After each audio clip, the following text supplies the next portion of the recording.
전능하사 천지를 만드신 하나님 아버지를 내가 믿사오며 그 외아들 우리 주 예수 그리스도를 믿사오니 이는 성령으로 잉태하사 동정녀 마리아에게 나시고 본디오 빌라도에게 고난을 받으사 십자가에 못 박혀 죽으시고 장사한 지 사흘 만에 죽은 자 가운데서 다시 살아나시며 하늘에 오르사 전능하신 하나님 우편에 앉아 계시다가 저리로서 산 자와 죽은 자를 심판하러 오시리라. 성령을 믿사오며 거룩한 공예와 성도가 서로 교통하는 것과 죄를 사하여 주시는 것과 몸이 다시 사는 것과 영원히 사는 것을 믿사옵나이다. 아멘.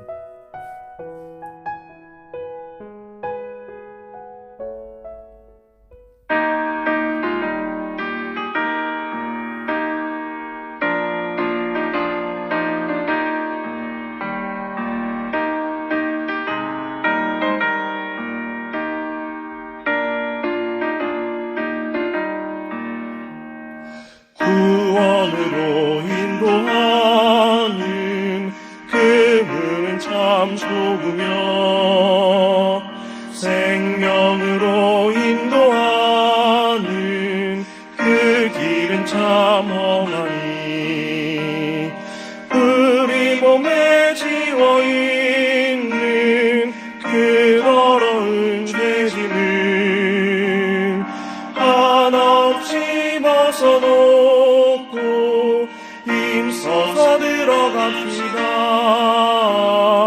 구원으로 인도하는 그 좁은 문 들어가 영생으로 인도하는 그 생명길 갑시다.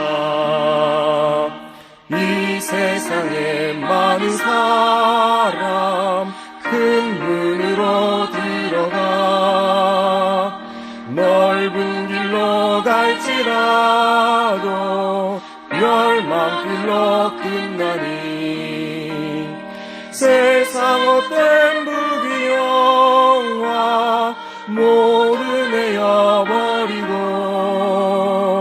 주의 말씀 순종하여 그 생명길로 갑시다. 구원으로 인도하는 그 좁은 문 들어가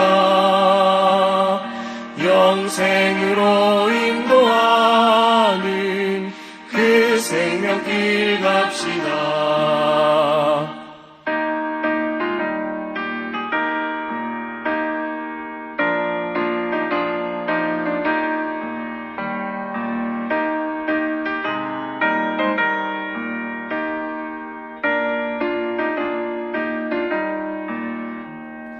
구원의 문 열렸으니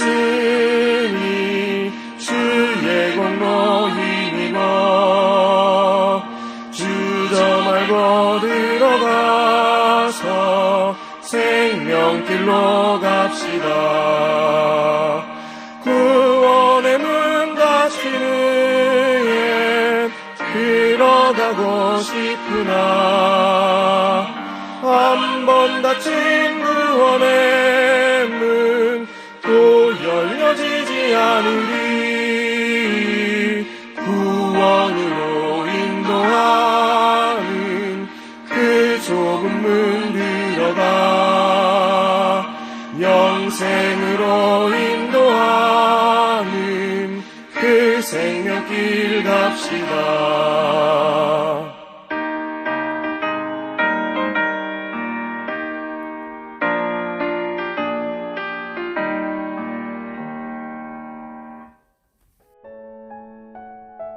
오늘 하나님께서 우리에게 주신 말씀은 고린도전서 5장 9절에서 13절 말씀입니다. 내가 너희에게 쓴 편지에 음행하는 자들을 사귀지 말라 하였거니와 이 말은 이 세상에 음행하는 자들이나 탐하는 자들이나 속여 빼앗는 자들이나 우상 숭배하는 자들을 도무지 사귀지 말라 하는 것이 아니니 만일 그리하려면 너희가 세상 밖으로 나가야 할 것이니라. 이제 내가 너희에게 쓴 것은 만일 어떤 형제라 일컫는 자가 음행하거나 탐욕을 부리거나 우상 숭배를 하거나 모욕하거나 술 취하거나 속여 빼앗거든 사귀지 말고 그런 자와는 함께 먹지도 말라 함이라. 밖에 있는 사람들을 판단하는 것이야 내게 무슨 상관이 있으리오마는 교회 안에 있는 사람들이야 너희가 판단하지 아니하랴. 밖에 있는 사람들은 하나님이 심판하시려니와 이 악한 사람은 너희 중에서 내쫓으라. 아멘. 작은 구멍을 막아라는 제목으로 오늘 말씀 나누도록 하겠습니다. 고린도전서는 사도 바울이 3차 전도 여행 당시에 에베소 교회에서 쓴 편지입니다. 그런데 오늘 본문에서 사도 바울은 그 전에 쓴 편지를 언급하고 있습니다. 이 편지는 발견되지는 않았지만 대개학자들은 이 편지가 있었을 것이라고 보고 있습니다. 아마 사도 바울은 이전 서신에서 여러 가지 이야기를 했을 것이고 그 중에 고린도 교회에 음행하는 자들에 대한 교훈도 담겨져 있었던 것으로 보입니다. 즉 사도 바울은 이전 서신에서 음행하는 자들과 사귀지 말라고 하였습니다. 그런데 이 편지가 오히려 그들에게 혼란을 준 것입니다. 왜냐하면 고린도시에는 음행하지 않는 자들을 찾는 것이 어려울 정도로 그들을 제외하면 사회생활을 할 수 없을 만큼 문란한 도시였기 때문입니다. 고린도전서에서 사도 바울은 이전에 보낸 서신에서 음행하는 자와 사귀지 말라는 것이 이방인들과 관계를 끊으라는 것이 아니라고 밝히고 있습니다. 우리도 세상 속에서 살다 보면 그리스도인으로서 하지 말아야 할 것들을 하는 세상 사람들과 접촉하고 밀접하게 지낼 수밖에 없습니다. 그래서 사도 바울도 모든 사람들과 관계를 완전히 끊으려면 세상이 아니라 세상을 외면한 채 살아야 하는데 그것은 불가능하다고 말하고 있는 것이죠. 그러면 사도 바울이 음행한 자와 사귀지 말라는 것은 어떤 의미였는가? 그것은 불의한 세상 사람들이 아니라 성도들 가운데 이와 같이 악을 행하는 자들에 대한 권면인 것입니다. 본문에서 사도 바울은 이런 자들과는 사귀지도 말고 함께 먹지도 말라고 가르칩니다. 여기서 사귀다는 함께 섞이다는 의미예요. 함께 먹는다는 함께 교제한다는 것을 의미합니다. 이것은 원래 그리스도에 대해 신앙 고백한 자들이 그리스도의 십자가 죽음을 기념하며 떡을 떼고 포도주를 마시는 성찬을 의미합니다. 더 나아가서는 애찬까지도 의미하는 것입니다. 그런 자들과는 애찬을 함께하지 말라는 것이죠. 이런 의미에서 사도 바울은 신자 중 음행하거나 온갖 불의를 행하는 자, 즉 하면 안 되는 것을 알면서도 행하는 자와는 함께 먹지도 말라고 권면하는 것입니다. 왜냐하면 이런 자들은 그리스도와 하나님 나라에서 기업을 얻지 못하기 때문입니다. 사도 바울은 고린도 교회에게 외부에 음행한 자들은 상관하지 말라고 합니다. 그들에 대한 판단은 교회도 성도도 사도도 아닌 하나님의 권한이기 때문입니다. 따라서 성도들은 자신들이 그러한 일에 휩쓸리지 않도록 경계를 하며 자신을 지킬 뿐 이들에 대한 징계의 권한은 없다라는 것입니다.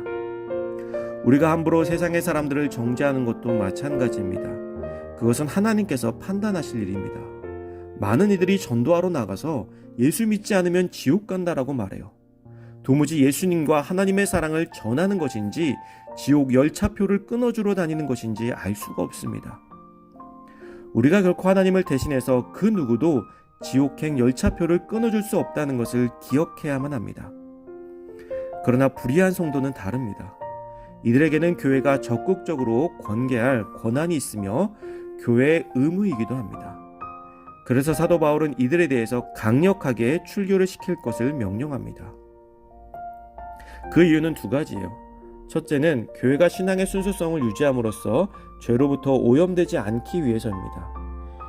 이스라엘 백성이 출애굽한 뒤 광야에서 40년이라는 시간을 하나님과 함께 보내며 하나님만을 섬기도록 이끄심을 받았습니다.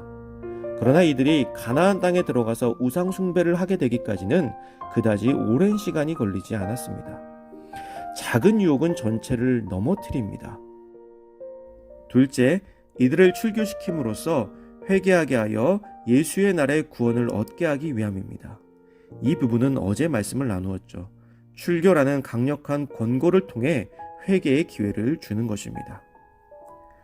불의한 성도는 물병에 난 작은 구멍과 같습니다. 작은 구멍이 하나만 있어도 물병의 물이 모두 사라지게 되듯이 이러한 작은 죄들은 공동체를 무너뜨리고 맙니다.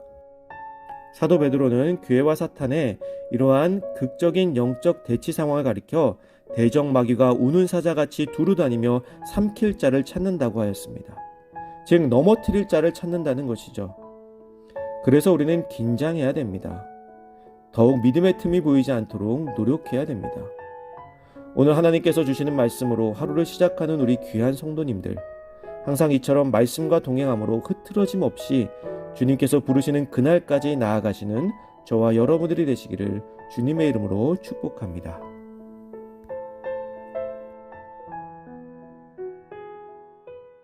이 시간 함께 같은 제목으로 기도드리기를 원합니다. 첫째, 신앙으로 바로 서는 참된 그리스도인이 될 수 있도록 같이 한마음으로 기도합시다.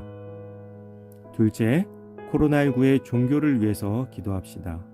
의료진, 정부 관계자들의 정신 건강과 육체적인 체력을 위해서, 또 환자들과 가족들을 위해서, 또 온 세계를 위해서, 또한 이 코로나19 사태로 많은 어려움을 겪고 있는 우리 주변의 이웃들을 위해서 기도해 주시기 바랍니다.